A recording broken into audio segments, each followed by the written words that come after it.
વડોદરામાં વિદ્યાર્થીને બ્લેડ મારવાનો આક્ષેપ। ધોરણ 4ના વિદ્યાર્થીને બ્લેડ મારતા હોવાનો અન્ય વિધર્મી વિદ્યાર્થીએ બ્લેડ મારી હોવાનો આક્ષેપ થઈ રહ્યો છે। ભોગ બનનાર ફરિયાદ કરવા જ્યારે જતા હતા ત્યારે જ આ માર મારવામાં પણ આવ્યો છે। તો એ પ્રકારનો આક્ષેપ લાગી રહ્યો છે। વિધર્મી છાત્રના વાલીએ જે શિક્ષિકા સામે માર માર્યો। નાગરવાડામાં આવેલી જીવન સાધના સ્કૂલનો આ બનાવ છે। બ્લેડ માર્યાના આક્ષેપ બાદ સ્કૂલ બહાર મોટી સંખ્યામાં વાલીઓ એકઠા થઈ ગયા હતા અને સાથે જ હિન્દુ સંગઠનના કાર્યકરો પણ એકઠા થઈ ગયા હતા। બાદમાં ભોગ બનતા વિદ્યાર્થીએ શિક્ષિકાને ફરિયાદ કરતા વિધર્મી વિદ્યાર્થીના વાલીઓને સ્કૂલે બોલાવાયા હતા। આક્ષેપ છે કે વિધર્મી વિદ્યાર્થીના વાલીઓએ સ્કૂલમાં આવીને ફરિયાદ કરી।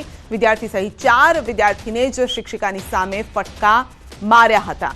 તો આ બનાવ બાદ ભોગ બનેલા વિદ્યાર્થીના વાલીઓએ સ્કૂલ મેનેજમેન્ટ અને વિધર્મી વિદ્યાર્થીના વાલીઓ સામે કારેલીબાગ પોલીસ મથકે ફરિયાદ કરવાની તજવીજ હાથ ધરી છે।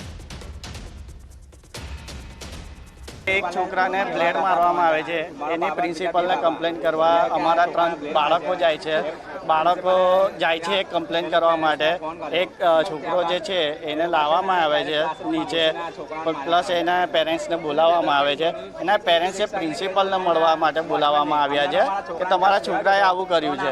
તો પેરેન્ટ્સ આવીને ડાયરેક્ટ જાય છે, ક્યાં જાય છે? ક્લાસરૂમમાં જાય છે। ક્લાસરૂમમાં જઈને પૂછે છે કે શું થયું તારી જોડે?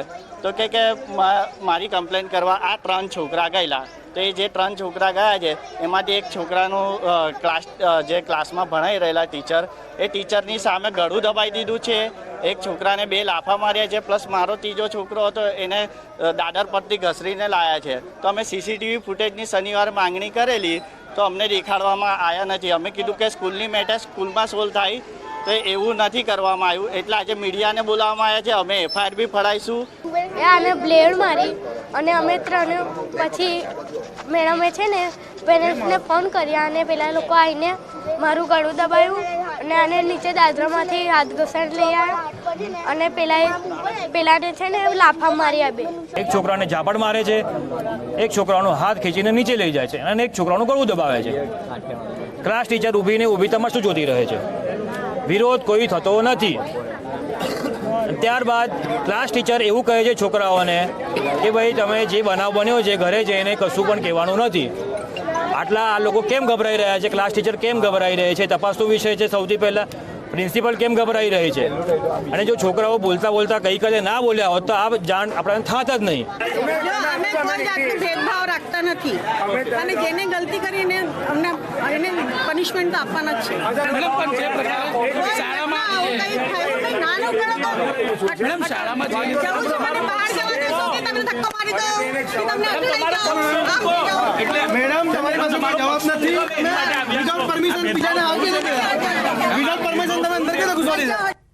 વધુ અપડેટ મેળવીશું સંવાદદાતા હાર્દિક દીક્ષિત પાસેથી। જી હાર્દિક, બ્લેડ વિદ્યાર્થીને મારવાનો આ મામલો છે અને એ મામલે જે આરોપી છે તે પણ ફરી એક વખત વિદ્યાર્થી વાલીઓ સાથે પણ ગેરવર્તણૂક કરી રહ્યા છે અને આ અંગે શું અપડેટ છે? શાળા તરફથી કઈ રીતે એક્શન લેવાશે?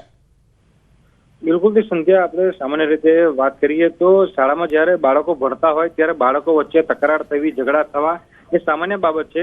ત્યારે નાગરવાડા વિસ્તારમાં જે જીવન સાધના સ્કૂલ આવેલી છે ત્યાં પણ 2 વિદ્યાર્થીઓ વચ્ચે તકરાર થઈ હતી, પરંતુ આ જે તકરાર છે તેને ગંભીર સ્વરૂપ ધારણ કર્યું હતું। અહીંયા જે આક્ષેપ એવો કરવામાં આવી રહ્યો છે કે ધોરણ 4નો જે વિદ્યાર્થી છે તેના પર અન્ય એક વિદ્યાર્થી છે તેના દ્વારા બ્લેડના ઘા ઝીકવામાં આવ્યા છે। વિદ્યાર્થીને બ્લેડના ઘા ઝીકાતા તે ઇજાગ્રસ્ત થયો હતો। ત્યારે જે અન્ય વિદ્યાર્થીઓ છે તેઓ શાળાના જે શિક્ષિકા છે તેમને ફરિયાદ કરવા માટે ગયા હતા। ત્યારે જે વિધર્મી વિદ્યાર્થી છે કે જેના દ્વારા અન્ય વિદ્યાર્થી પર હુમલો કરાયો હતો, તેના વાલીઓ દ્વારા ફરિયાદ કરવા ગયેલા 4 વિદ્યાર્થી છે તેમના પર હુમલો કરવામાં આવ્યો હતો। હિન્દુ સંગઠનો અત્યારે સમગ્ર મામલે મેદાનમાં આવ્યા છે।